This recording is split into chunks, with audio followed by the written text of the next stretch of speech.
ये यूसी जी का क्या मसाला कूद पड़ा बीच में आके। दरअसल कई बार क्या होता है ना कि सरकार को ये लग रहा है कि वो जो है, बड़ा इंटरेस्टिंग लगा, किसी ने अभी लिखा कि बीजेपी में जो है इस तरह के लोगों की बहुत भरमार हो गई है, जो ये कहते हैं कांग्रेस के पास कोई मुद्दा ही मत छोड़ो, तो वो जो भी बोले वो कह ही वो लेकिन जो भी आपको मैं बोले।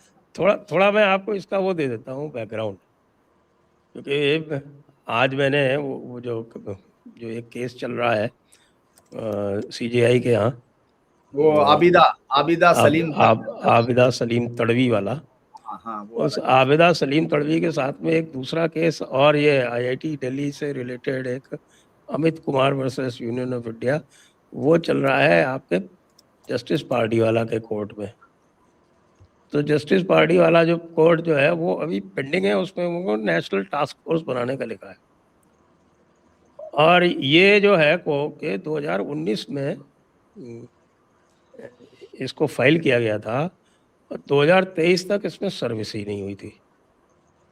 लेकिन जब 2023 में जब पहली बार जब इस पर सुनवाई होती है, तो पहली सुनवाई में भी यूजीसी कह देती है आके कि साहब कि हमने एक्सपर्ट कमेटी बना दी है और हम रेगुलेशंस चेंज करने जा रहे हैं। यानी more loyal than the king, अभी तक उनसे कुछ कहा ही नहीं गया, उसके पहले ही उन्होंने कार्यक्रम चालू कर दिया। और ये जो अमित कुमार वाला केस है, उसमें तो इन्होंने बहुत ही एक ब्रॉड बेस्ड आउटलुक लिया है, जिसमें जो कास्ट बेस्ड डिस्क्रिमिनेशन है वो छोटा सा एक पार्ट है, उसमें एकेडमिक सिचुएशन और आपके मेंटल हेल्थ, ये वो दुनिया भर की चीज़ें हैं। और आप Amit Kumar versus union of India डालेंगे तो आपको तुरंत मिल जाएगा गूगल पे। और इसमें जो है ये मुझे तो कम से कम ये दिख रहा है कि कोर्ट केस बहाना भर ही है, इसमें प्रोएक्टिव रोल तो यूजीसी ने प्ले किया है। जी धीरेन्द्र जी।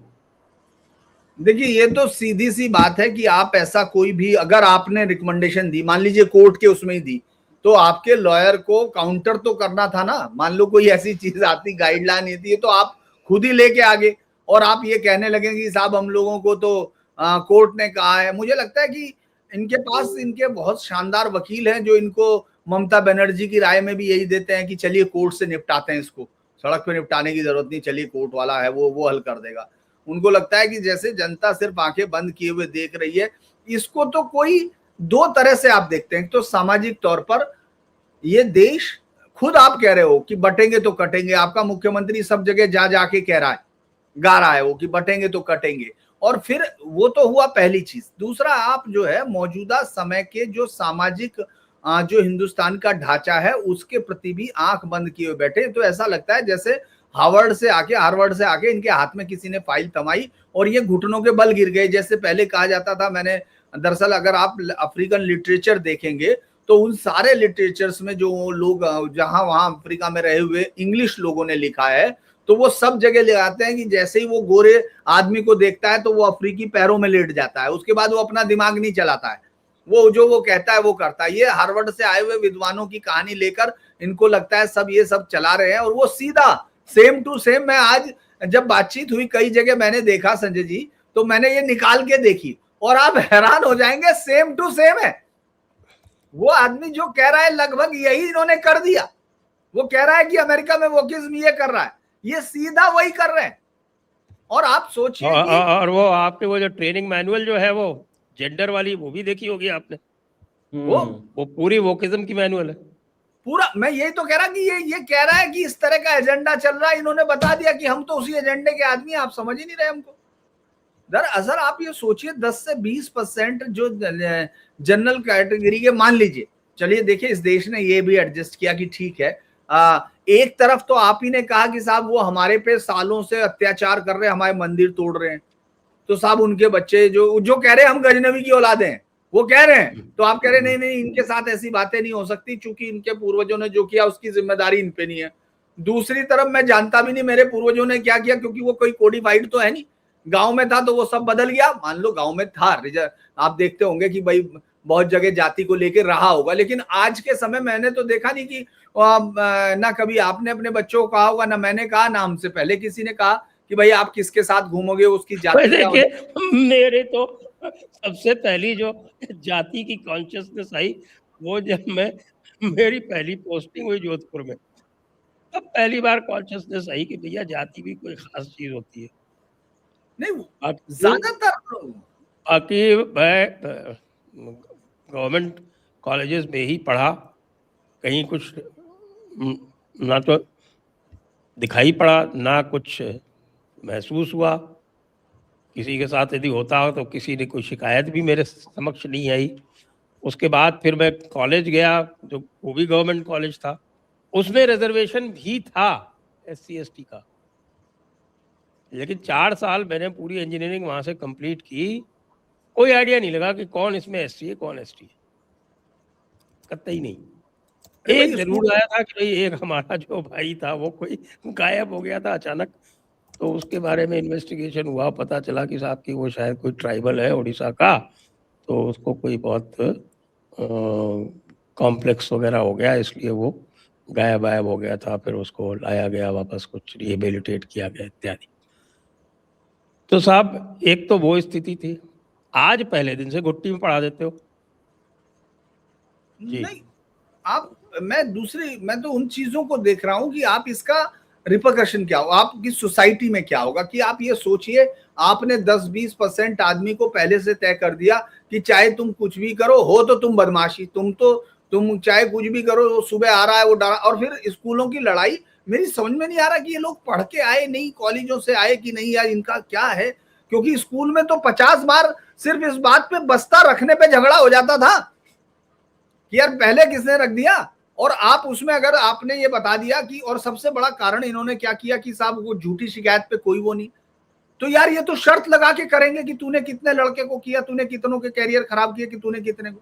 फिर जैसा कि आप आजकल SC ST एक्ट में होता है ना, और इसमें तो सब जोड़ दिए ना, इसमें तो और खराब ये हो गया कि आप ये सोचिए। अच्छा देखिए, यूपी में आप और हम लोग सब यूपी का ही उदाहरण लेते हैं, जैसे इटावा, एटा, मैनपुरी, इधर से लेके चले जाइए आप महाराजगंज, या फिर इधर जहां लालगंज, ये सब तमाम जगह, श्रावस्ती, इन सब जगह में आपको लगता है कि मिडिल क्लास की, जो हम जिसको ओबीसी कहते हैं, ओबीसी कैटेगरी वाले किसी के स्कूल में किसी की हिम्मत ऐसी है क्या, अपर कास्ट किसी की, इन सब के जो मैनेजमेंट के स्कूल है उन सब में घुस सकता है क्या कोई। और आपने तो उनके हाथ में औजार दे दिया, कंटिन्यू जो भी करना काटते रहो, नहीं तो ये इसका तेरा बाजा बजा देंगे। आप कर क्या रहे हो कुछ। और कोई फ्री, मतलब कोई उसको कहीं तो झूठी परजरी भी होती है भाई। FIR लिखने पे कोर्ट कह रहे कि झूठी FIR लिखने की बजाय उसके खिलाफ केस भी करो जिसकी झूठी हो। कोर्ट परजरी करता है, तुम तो उन बच्चों को एक सिटिंग डक बना रहे हो, बैठे हैं और उनके खिलाफ कोई भी कुछ भी करे। आप कर क्या रहे हो, आप सोच ही नहीं रहे हो। एक तो वहां से पूरा का पूरा, मैं यही नहीं कह रहा हूं कि भाई आप क्या वो है रिजर्वेशन है या सब चीजों को एडमिट किया भाई, सबने लिया, लेकिन ये तो आप उनके साथ, और लेफ्ट के एजेंडे को आप जानते हो। लेफ्ट के जो झूठे आरोप आज तक, वो नजीब गायब हो गया या फला हो गया। आप सोचिए, रोहित वेमुला जो SC ST नहीं है, SC नहीं है, वो केस आज तक उसकी याद में किया जा रहा। दूसरा, कल या परसों 10 साल शायद हुए हैं, 10 साल हुए कल या परसों ही। आप ये समझिए कि तमाम अंग्रेजी अखबारों में उसकी याद में लेटर और खबरें लिखी जा रही हैं। किसको यह याद है भाई? है वहां जो कर्नाटक में सरकार कर रही है उसका विरोध करने की बजाय आपने उससे बड़ा लाके दे दिया। इसीलिए मैं कह रहा था कि ये तो बहुत ही खतरनाक, क्योंकि मैंने पढ़ा नहीं था, मैं 2 दिन तक ऐसे ही सोच रहा था कि ठीक है बहुत सारे रेगुलेशंस आते हैं, लेकिन ये तो आप देखिए एक ऐसा है जो आने वाले समय के पूरे डायनामिक्स को बदल देगा। एजुकेशंस के बच्चे स्कूल नहीं जाएंगे, डर जाएंगे वो, क्योंकि ये तो उनके लिए मजाक कुछ दिनों में स्कूल पे भी लागू किया जाएगा। हाँ, मतलब अभी डिग्री स्कूल का मतलब, मैं ये कह रहा हूँ, मेरा कहने का मतलब कॉलेज से ही था, लेकिन मैं ये कह रहा हूँ वो जाने से इनकार कर देंगे भाई, क्योंकि लेफ्ट का तो एजेंडा यही है। अच्छा एक बात सुनो, कल ही वो पीयूष पांडे या कौन है लखनऊ में मारा उस लड़के को, उसको गाली देते हुए मारा कि ABVP का है, ब्राह्मण का है, ब्राह्मण है साला, ये कह के मारा। अब एक उसकी चीज तो और, हमारे MIL जो बीजेपी के जो सुनाम धन्य जो इंटेलेक्चुअल है, जिन लोगों ने आभास मल्दयार की पुस्तक बैन करवाई भोपाल में, इनको ये भी आभास नहीं है, ये पॉलिटिकली भी इतने अवेयर नहीं है कि इसका सीधा इम्पैक्ट जो है वो एबीवीपी पे होगा। वो समझ, मैं यही तो कह रहा कि एबीवीपी को तो जेएनयू जैसी जगह में एक लड़का नहीं बचेगा जो जेल के बाहर होगा, एक। और दूसरा सबसे बड़ा है कि आपको एक वर्ग, और अगर वोटिंग पे तौर पर भी देखें, मैं तो विशुद्ध एकदम बिल्कुल रूथलेसली पॉलिटिकली बात करता हूं, अरे एक वर्ग तुम्हारा वोटर है कंटिन्यू,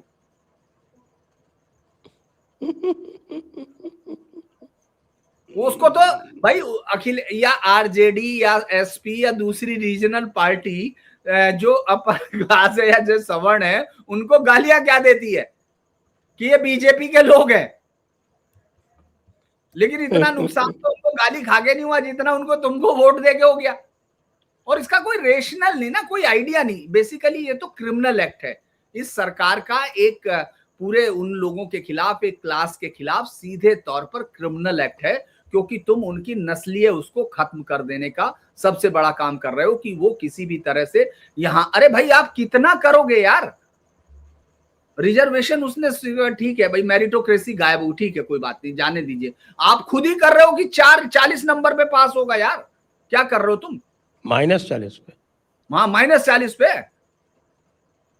इससे पहले मतलब उसको भी एडमिट कर रहा, वो सब चीजें हैं, लेकिन आप इससे ज्यादा, ये तो मुझे लगता है कि ये एक्सट्रीम है, ये इस बताने के लिए है कि जो मैंने आपको पिछली बार भी कहा था कि जनता ने इनको वोट दिया, इनकी हैसियत नहीं है कि ये वोट लें, ना इनके पास कभी इंटेलेक्ट था, ये सिर्फ रिएक्शनरी है। अगर आप देखोगे, ये मुझे समझ में आता है कि इनका जो इंटेलेक्चुअल है वो सिर्फ रिएक्शन देने वाला इंटेलेक्चुअल है, उसके पास कोई आइडिया नहीं। और चूंकि हिंदू मुस्लिम की इस वॉर में, अगर आप देखेंगे सिविलाइजेशनल जो वॉर होती है, उस सब में बहुत सारे लोगों ने, आप जैसे लोगों ने जो नैरेटिव क्रिएट किया हुआ, उसको देख के उन लोगों को, चूंकि उनका काम यही है, ये बेहतरीन एग्रीगेटर है बेसिकली इस समय, मुझे लग रहा है जो सरकार में बैठे, वो भी नहीं है।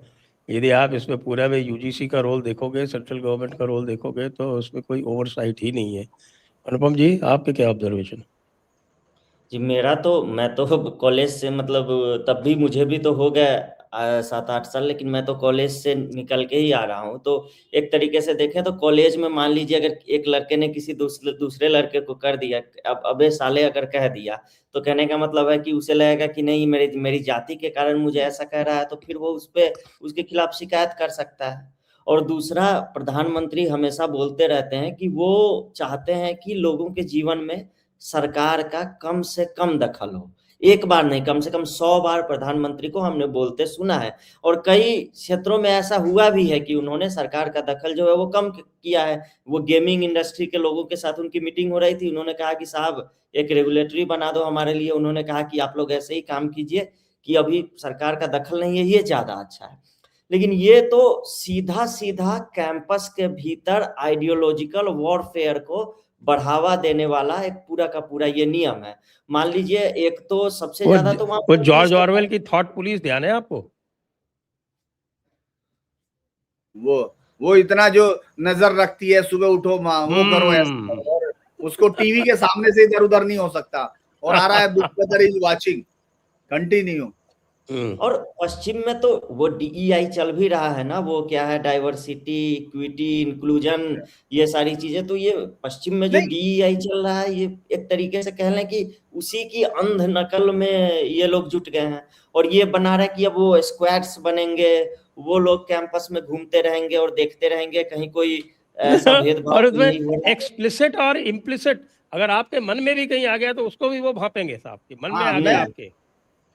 मैं बस एक मिनट सर, अनुपम का मैं छोटे होने के नाते वो थोड़ा अधिकार भाव से नहीं, ये देखिए वो क्या कर रहे हैं, pushing wokeism core belief of equity, यही वर्ड इस्तेमाल किया है, इक्विटी ओवर इक्वलिटी। मैं ये कह रहा, मैं तो हैरान हो गया, मैंने दोबारा निकाली है, बहुत साल पहले पढ़ के रख दी किताब। Equity will undermine hard work and merit and thereby create a medical career. They will make it easier for the privileged group to oligarch to rule by reducing competition. Promising equity also appease the masses by exploiting their sense of victimhood and making them believe that they are entitled to every kind of benefit as reparation for the past injustice. यानी आप जो है एक साथ ही दो यहाँ बहुत अद्भुत है। मैं तो हैरान हो गया कि एक एक वर्ड इससे उठाया हुआ, गजब है। और ये लोग यहाँ केंद्र में बैठे हुए जिनको ये कह रहे हैं साहब ये बहुत बड़े और पूरी दुनिया के साथ लड़ रहे हैं, ऐसा नहीं, बहुत अच्छा काम अलग जगह हुआ, वो पूरी तरह नहीं कहा जा रहा, लेकिन ये तो एक ऐसा काम है कि आप आने वाली कल्चर को बिल्कुल नेस्तनाबूद करना चाहते हैं, क्योंकि यही लोग बाहर निकल के बनना है, इन्हीं लोगों को बाहर निकल के। मेरा ये नहीं कह रहा कि सिर्फ जनरल कास्ट के ही निकलते हैं, लेकिन आप आपस में शुरू करेंगे वो तो वहां से निकलेगा।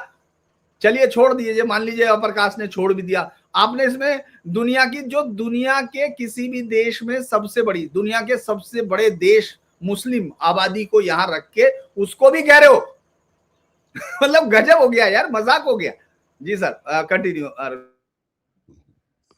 नहीं, मेरी आपत्ति तो इससे सबसे ज्यादा थी, ये जो इक्विटी एम्बेसडर बन रहे हैं या फिर इक्विटी स्क्वाड्स बन रहे हैं, ये क्या करेंगे? जैसे यूपी में रोमियो स्क्वाड बना था तो उसका तो समझ में आता है, क्लियर विजन था कि हाँ भाई वो छेड़खानी को रोकना है। ये लोग घूम घूम के क्या रोकेंगे? और इनके पास कौन सी ऐसी मशीन होगी या इनमें ऐसा क्या होगा कि ये देखते ही किसी को स्कैन कर लेंगे वो कि हाँ ये सामने वाला क्या सोच रहा है, उसके दिमाग में क्या चल रहा है, और तुरंत उठा के ले जाएंगे। ऐसा तो कैंपस रह ही नहीं गया। आपको उसने आपने उसको एक तरीके से स्कूल कैंपस से सीधा कॉलेज कैंपस से सीधा सीधा बना दिया कि अब वहां पर एक आइडियोलॉजिकल वॉर चलेगी पूरी की पूरी। और इसका सबसे ज्यादा फायदा मैं बता रहा हूँ जो वामपंथी उठाएंगे, जो अब तक कमजोर हो रहे थे तमाम यूनिवर्सिटीज में या फिर चुनाव में कह लें कि उनका वो जो पावर है वो घट रहा था, वो फिर से, ये अत्यधिक जागरूक लोग हैं, ये इतने जागरूक लोग हैं कि इनके अगल बगल क्या हो रहा है इन्हें दिखता हो या नहीं दिखता हो, लेकिन इनको गाजा से लेकर ईरान तक हर जगह कहाँ क्या हो रहा है,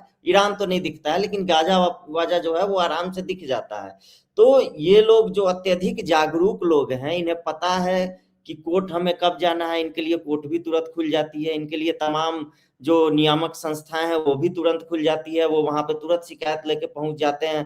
तो ये लोग इसका सबसे ज्यादा फायदा उठाएंगे। और कॉलेज कैंपस में क्या होता है, कॉलेज कैंपस में बच्चे जो है एक दूसरे के साथ रहते हैं और वो सीखते भी हैं एक दूसरे से, वो सीखने वाली प्रक्रिया में रहते हैं। और सीखने वाली प्रक्रिया में बोलचाल में रहन सहन में गलतियां होती है, अगर किसी ने किसी को कुछ कह दिया तो चार छात्र या फिर वो शिक्षक है उसका काम है वहां पर इंटरफेयर करना, वहां पे पुलिस का काम नहीं है। अभी तक तो ये है कि किसी भी यूनिवर्सिटी में अगर वीसी अनुमति नहीं देता है तब तक पुलिस अंदर नहीं घुसती है, वीसी की अनुमति के बाद ही पुलिस अंदर घुसती है।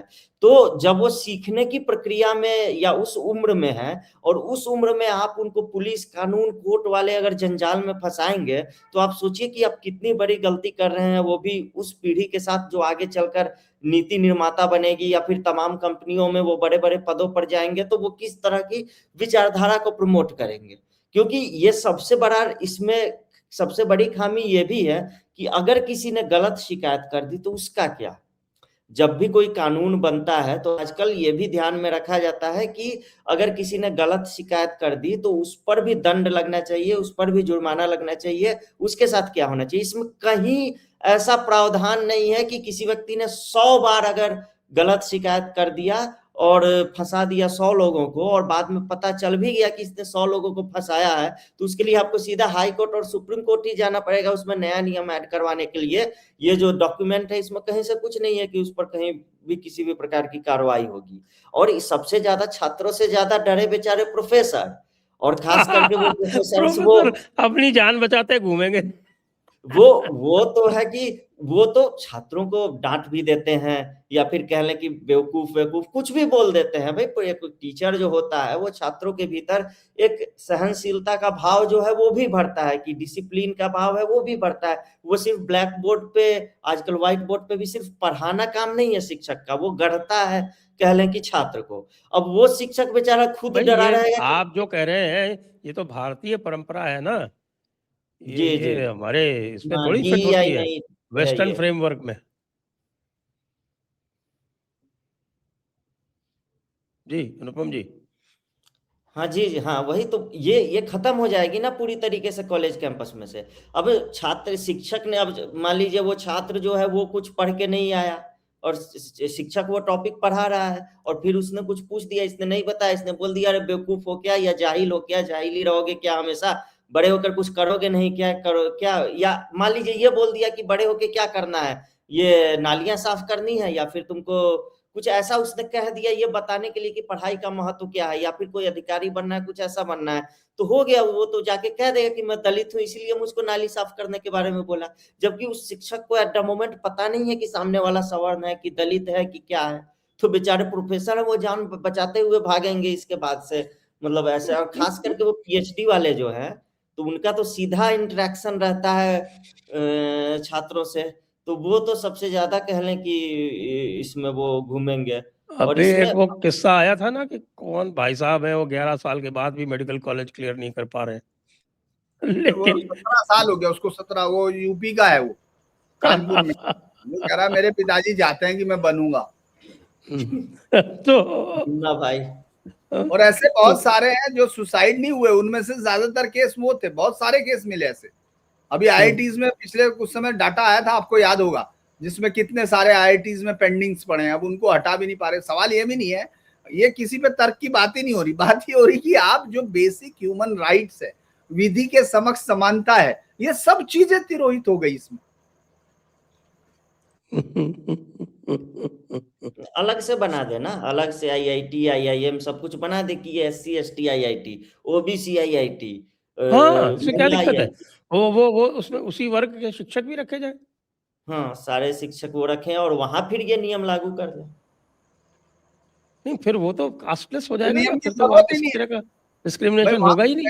आप वहां फिर वो अपने आप देखें, और बाकी सब में आप रिजर्वेशन भी रखो, ये भी नहीं मना कर रहे कि आप रिजर्वेशन मत रखो भाई, नॉर्मल में भी रखो, कम से कम उनको पढ़ने का इतना हौसला तो दे दो, वो आएगा तो अपने घर आराम से जाएगा, उसको कोई सिर्फ इसलिए नहीं पकड़ लेगा कि तू। ऐसा कर दें कि भाई देश भर में जितने भी कॉलेज इत्यादि हैं, उनमें जो है आप 50% से ऊपर वो एक्सक्लूसिव कर दो और बाकी 50% ओपन कर दो, क्या दिक्कत है? मुझे तो सर एक और ब्रीड दिख रही है जो इसका खूब फायदा उठा सकती है, वो कश्मीरी मुसलमानों वाला जो एक ब्रीड है, जो सारे कॉलेज कैंपसों में फैला हुआ है। जो लोग भारत पाकिस्तान का मैच होता है, तो उनमें से सारे मैं नहीं कहूंगा, लेकिन उनमें से कई हैं जिनकी खबरें तो आती है कि पाकिस्तान जिंदाबाद का नारा लगाते हैं, या फिर पाकिस्तान जीत गया तो पटाखे फोड़ते हैं, भारत जीत गया तो शोक मनाते हैं। और इस कारण कई बार कन्फ्लिक्ट भी हुआ है, क्योंकि जो बाकी के छात्र हैं उन्हें देखकर अच्छा नहीं लगता है कि ये क्या चल रहा है। तो अब तो उनको एक हथियार आपने थमा दिया, अब तो पाकिस्तान जीतेगी और वो पटाखे बजाएंगे, और उसके बाद किसी ने कुछ कहा तो तुरंत ये धार्मिक भेदभाव वाला मामला बन जाएगा, वो रिलीजियस डिस्क्रिमिनेशन वाला, और बेचारे जो देशभक्त हैं वो इसमें पीछे जाएंगे। तो इसका उपाय क्या है, ये बताइए। मुझे इसका उपाय सीधा यही है कि ये इस पहले सबसे पहली तो बात ये है कि जो अनारक्षित वर्ग है, जिसको एक तरीके से आपने एक तरीके से बाहर ही कर दिया है कि नहीं भाई सारा डिस्क्रिमिनेशन होगा, सब कुछ होगा, वो यही करेंगे, बाकी कोई कुछ नहीं करेंगे। आप भारतीय और परंपरा SC या ST OBC को क्लब कर दिया है। 82% कंप्लेंट्स SC ST एक्ट में OBC वर्ग के खिलाफ होती है। ओबीसी वर्ग के लोगों के खिलाफ होते हैं जी। और फिर भी इन्होंने एक ही में मतलब और एक तरीके जो से कर लिया, बाकी जो बचे उसमें से 10% या 12% मुसलमानों के खिलाफ होती है। मतलब इन्होंने एक तरीके से मान लिया है कि जो अनारक्षित वर्ग है वही सारा डिस्क्रिमिनेशन करता है। जो शिकायत आएगी एक तरीके से बायस्ड जो बोलते हैं, एक तरीके से इन्होंने ये मान लिया है कि वही सारा भेदभाव करेंगे, तो उनको जो है इधर रखो और इसको इधर रखो। आपने तो पहले ही विभाजन कर दिया कि ये है डिस्क्रिमिनेशन करने वाले और ये है जिनके साथ डिस्क्रिमिनेशन होगा, होता ही रहेगा, सदा के लिए होता रहेगा, सदियों तक होता रहेगा। आपने पहले ही मान लिया है, और अब आप इसमें कैसे बीच में जाके मतलब कहेंगे कि हम बराबरी को और इसको बढ़ावा देने के लिए ये नियम लेके आ रहे हैं। पहले सबसे पहले तो जहाँ भारतीय परंपरा गुरुकुलों की जो थी वो क्या थी, आपने एक तरीके से मैकाले ने जो काम किया उसको खत्म कर दिया। और अभी प्रधानमंत्री ने कुछ दिन पहले ही मैकाले को भला बुरा कहा है, और कहा है कि हम जो है इसको अरे बदलने जा रहे हैं। उन्होंने तो वो पंच प्रण लिए हैं, उन पंच प्रण में जो है वो कह रहे हैं कि साहब कि ये पूरा जो आपका गुलामी की मानसिकता को दूर करो। यहाँ तो गुलामी की मानसिकता और इम्पोर्ट कर करके जो थोड़ी बहुत बची थी वो भी बाहर से इम्पोर्ट कर करके लादी जा रही है, और जी, लादी और जाने में कोर्ट के सामने खड़े होके सरकार कुछ बोलने की जहमत ही नहीं कर रही है। मतलब वो ट्राई नहीं कर रहे हैं। मैंने बताया ना कि भाई 2019 में केस लगा और 2023 में पहली बार उसमें हियरिंग हुई, तब तक वो सर्विस में चलता रहा। और जब 4 पहली साल। बार हियरिंग हुई तो यूजीसी ने खड़े होकर कह दिया साहब हम नए रेगुलेशन बना रहे हैं, साहब बना रहे हैं। और ये देखिए ना, सरसंघ चालक मोहन भागवत ने 2024 में दशहरा के दौरान जो विजयादशमी वाली होती है, आरएसएस का जो कार्यक्रम होता है, उसमें स्पष्ट कहा था कि हमारी जिन चीजों से लड़ाई है उसमें एक वोकिज्म भी है। एक तरीके से संघ कहा जाता है कि संघ के हिसाब से ये देश चल रहा है, और संघ प्रमुख स्वयं कह रहे हैं कि वोकिज्म के खिलाफ हमारी लड़ाई है, और वोकिज्म का ही पूरा ड्राफ्ट आप बाहर से कॉपी करके ले आके यहाँ पर अप्लाई कर दे रहे हैं। तो फिर हम ये क्यों ना मान के चलें कि जो कथनी और करनी है उसमें कहीं ना कहीं फिर अंतर दिख रहा है। या तो आप इतने व्यस्त हो गए हैं बड़ी बड़ी चीजों में कि आपको ये चीजें दिख ही नहीं रही है, आपके लिए बहुत छोटी है, तो आप मतलब दुनिया बनाने में व्यस्त हो गए हो, तो कॉलेज कैंपस वगैरह को लेके क्या नियम कानून आ रहे हैं ये आपको दिख ही नहीं रहा है, या फिर आपकी सहमति से हो रहा है, या फिर आप का कहना कुछ और है, करना कुछ और है। यही तीनों में से कोई बात हो सकती है ना।